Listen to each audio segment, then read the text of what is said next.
Kita akan mempelajari tentang perencanaan kebutuhan pegawai.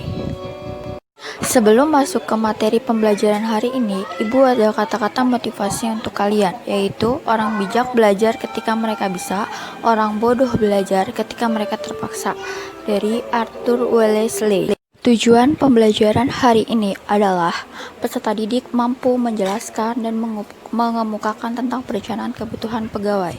Peserta didik mampu mengidentifikasi tentang perencanaan kebutuhan pegawai.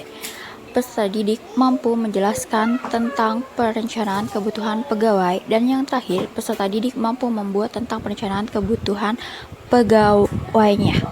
Perencanaan kebutuhan pegawai ialah proses yang sistematis dan strategis untuk memprediksi kondisi jumlah sumber daya manusia, jenis kualifikasi, keahlian, dan kompetensi yang diinginkan di masa depan melalui analisis jabatan dan perhitungan beban kerja serta analisis faktor-faktor yang berpengaruh pada organisasi dengan tujuan menjamin tersedianya SDM.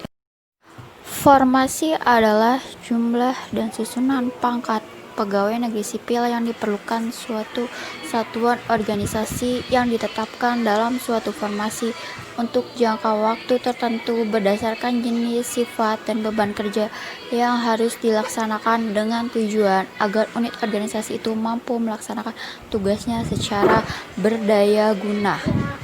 Tujuan dari penetapan formasi ialah agar satuan organisasi negara itu mempunyai jumlah dan mutu pegawai yang memadai sesuai beban kerja dan tanggung jawabnya masing-masing dalam semua organisasi.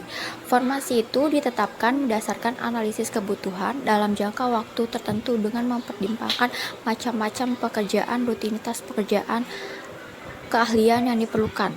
Prinsip-prinsip penyusunan formasi ada 3. Yang pertama, setiap jenjang jabatan jumlah pegawainya itu setara dengan beban kerjanya. Yang kedua, setiap perpindahan dalam posisi jabatan itu, baik karena mutasi atau promosi, dapat dilakukan apabila tersedia posisi jabatan yang lowong atau kosong.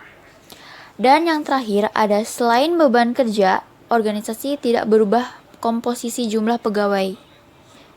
Selanjutnya ada sistem penyusunan formasi. Yang pertama ada sistem sama. Sistem sama ini menentukan jumlah dan kualitas pegawai yang sama bagi semua satuan organisasi tanpa membedakan besar kecilnya beban kerja tersebut. Dan yang kedua ada sistem ruang lingkup.